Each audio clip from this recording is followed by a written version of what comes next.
प्यारे पूछे डॉक्टर्स, मैं हूँ Lokesh Meena, second year MBBS student, Dhanendra medical college and hospital Keonjhar Orissa. मेरे साथ है मेरा roommate. Hello everyone, I am Shri Pratap Singh from Dhanidhar Medical College and Hospital, Odisha. आज हम आपको बताने जा रहे हैं एक बहुत ही सीरियस टॉपिक है जिस पे हम बात करेंगे। वो कि जैसे एग्जाम के लास्ट टाइम में डिप्रेशन और स्ट्रेस जैसी आ जाती है, उससे क्या नीट एस्पिरेंट्स सही से लास्ट के टाइम पढ़ नहीं पाते। हाँ, तो विश्वजीत, जैसे जैसे एग्जाम पास आती जाती है वैसे वैसे एस्पिरेंट्स में क्या स्ट्रेस बढ़ता जाता है, डिप्रेशन बढ़ता जाता है, तो उसको मतलब कैसे कम करें एस्पिरेंट्स, तो आप कुछ टिप्स दीजिए। मुझे लगता है कि जो मेंटल हेल्थ या जो हम स्ट्रेस या डिप्रेशन की बात करते हैं वो सबसे इग्नोर टॉपिक है अभी के डेट में, और इम्पोर्टेंट भी है, क्योंकि अगर फिजिकली हमें कुछ होता है तो हम तुरंत डॉक्टर को कंसल्ट करते हैं, बट मेंटल हेल्थ की कोई बात नहीं करता। अगर मैं पर्टिकुलरली बात करूँ एस्पिरेंट्स की, तो इस एग्जाम में उनको स्ट्रेस आने का जो मेजर कॉज है वो है कि रिजल्ट, हमारा रिजल्ट क्या होगा, क्या हमें गवर्नमेंट मेडिकल कॉलेज अलॉट होगा या नहीं, फिर हमको क्या करना है एक रिजल्ट के बाद, ये इसके ऊपर मेन स्ट्रेस होता है। तो मेरे ख्याल से अभी उनको सेल्फ कॉन्फिडेंस रखना चाहिए, अपने ऊपर कॉन्फिडेंट रखो। वॉट एवर मीन्स लाइक आपको म्यूजिक सुनना पसंद है तो आप म्यूजिक सुन सकते हैं, आप मेडिटेशन कर सकते हैं, बस अपने आप को काम रखो और तैयारी करो, रिविजन करो। ठीक है विश्वजीत। अच्छा, आप बताओ, जैसे जैसे जैसे एस्पिरेंट्स को ऐसा लगता है कि वो पढ़ भी रहे हैं ना, लेकिन उनको ऐसा लगता है कि यार मेरे को तो कुछ नहीं आता। जैसे अपने साथ भी होता है, अपन पढ़ रहे हैं लेकिन ऐसा लगता है मेरे को कुछ आता नहीं है, मेरा होगा नहीं होगा। तो उसके लिए एस्पिरेंट्स को क्या करना चाहिए इसी सिचुएशन में? जैसे कि तुमने बोला लोकेश की, मतलब ये सबके साथ होता है, मेरे साथ भी हुआ है, आई एम वेरी श्योर कि तो तुम्हारे साथ भी हुआ होगा।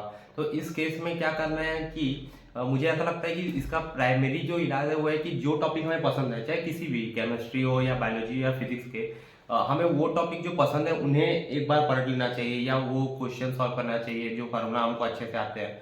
तो इससे क्या, हमको सेल्फ कॉन्फिडेंट आता है, सेल्फ बिलीफ आता है, और ऐसा बस लगता है कि हमें कुछ याद नहीं है। हमें जब हम मॉक टेस्ट सॉल्व करेंगे तो हम देखते ही क्वेश्चन लगता है कि हाँ ये तो आता है, ये तो आता है। बस ये एक बस डर के कारण कि क्या होगा एग्जाम में, इसलिए हमें ऐसा डर लगता है। बाकी ऐसे कोई ये नहीं है कि हम कुछ सब कुछ भूल चुके हैं। अगर आपने अच्छे से तैयारी की है तो आपको सब कुछ याद है। अपने ऊपर भरोसा रखें, सेल्फ बिलीफ रखें, आपका एग्जाम अच्छा ही होगा।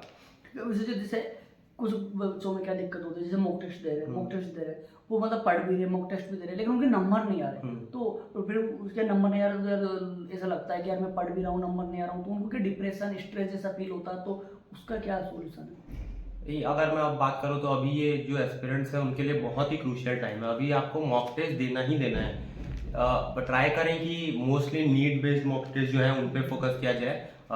और मॉक टेस्ट सिर्फ ऐसा ना रखें कि ये 3 घंटा का पेपर है, मैंने दिया खत्म, नहीं। आपको मॉक टेस्ट देने के बाद एनालाइज करना है कि आपने क्या गलत किया, आपकी कहाँ आपकी कमी रह जा रही है, कोई स्पेसिफिक कोई चैप्टर है या कोई स्पेसिफिक टॉपिक है, तो मैं आपको उसमें फोकस करना है। और देखिए कि मतलब एनसीईआरटी से आया हुआ क्वेश्चन कहीं मेरा गलत नहीं हो गया, तो उस पे जाके वापस से काम कीजिए। आप डैम श्योर कि नेक्स्ट टाइम से आपके मार्क बढ़ेंगे। और एक एनालाइजिंग कॉपी बनाइए। आप होप आपने सबने बनाया भी होगा। तो लास्ट टाइम में आपको उन्हीं को देख के जाना है कि बाकी सब तो आपका सही है, इसलिए वहां से क्वेश्चन बन रहे हैं, लेकिन जिस टॉपिक में आपको कमी लग रही है या आपने गलत किया क्वेश्चन, इसका मतलब वहीं पे कुछ डाउट्स है, तो उन पे फोकस करें और आखिरी समय पे वो एनालाइजिंग कॉपी देख के जाए। अच्छा विश्वजीत, आप कुछ टिप्स देना चाहोगे नीट एस्पिरेंट्स को? मैं अभी ये बोलना चाहूँगा कि आपने जितना नया पढ़ना था वो आपने बहुत पढ़ चुका है पूरे साल भर। अभी जो पीरियड है वो बस रिवीजन का है, तो आप अच्छे से रिवीजन करें। खासकर अभी मोस्टली जो पैटर्न आ रहा है वो बायोलॉजी तो पूरी एनसीईआरटी बेस्ड है, तो ज़्यादा से ज़्यादा कोशिश करें कि आप एनसीईआरटी का और रिवीजन कर सकें। फिजिक्स या फिजिकल केमिस्ट्री की मैं बात करूँ तो फार्मूला बेस्ड क्वेश्चन है, तो आप फार्मूला पे ध्यान दीजिए, फार्मूला पढ़िए। इनऑर्गेनिक ऑर्गेनिक में जो चैप्टर्स ऐसे हैं जो मतलब लोग दिखते भी नहीं है पर उनसे बहुत सारे क्वेश्चन आ जाते हैं, जैसे सब टॉपिक में ध्यान दें, सब देख के जाएं। और अभी अगर मुझे कुछ टिप देना है अपने तरफ से तो मैं यही बोलना चाहूँगा कि अभी जो टाइम है वो सेल्फ कॉन्फिडेंट रहिए, अपने ऊपर सेल्फ बिलीफ रखिए, आपका एग्जाम पक्का अच्छा ही जाएगा। All the best. ठीक है, जैसा कि विश्वजीत ने बोला, बहुत अच्छा बताया कि ये जो चीज़ें होती हैं इनको कोई बात नहीं करना चाहता, हमने बात की। और आपको एक और चीज़ बता दूँ स्ट्रेस के बारे में। जैसे कि विश्वजीत, स्ट्रेस से क्या होता है, अभी अपन पेपर देने बैठे, अपने को स्ट्रेस आ रहा है, तो अगर जो नॉर्मल कैलकुलेशन बेस क्वेश्चन है वो भी अपना गलत हो जाएगा।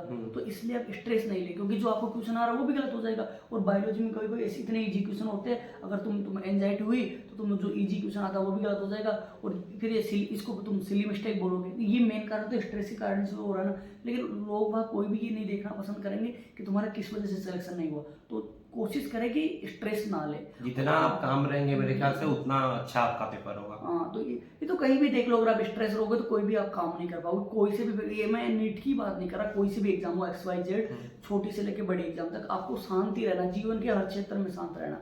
और दूसरी बात, जो भाई मतलब कुछ नहीं पढ़े है ना, और जो जिनको बायोलॉजी में दिक्कत आ रही है, उसके लिए मैंने बायोलॉजी का पूरा एनालिसिस वीडियो बनाया है, तो वो देखे, वो चैनल पे है, वो इसी चैनल पे। अभी तक तो मैंने जो 4 चैप्टर का ही बनाया, और कल मैं पूरा 11th का खत्म कर दूंगा कल तक, और उसके बाद 12th का डाल दूंगा, तो आप उसको देखो। उसमें पूरा मैंने एनालिसिस किया कि कहाँ से NTA लगातार उन टॉपिकों को टारगेट कर रहा है। अगर आपने कुछ नहीं पढ़ा तो आप उन टॉपिक को पढ़ने जाओ, डेफिनेटली आप 300+ स्कोर कर लोगे। और हमारी शुभकामनाएं आपके साथ है, आप अच्छे से पेपर दीजिए, और हमारी तरफ हमारे कॉलेज में आओ तो आपका स्वागत है। Most welcome. Most welcome. All the best. All the best. Thank you.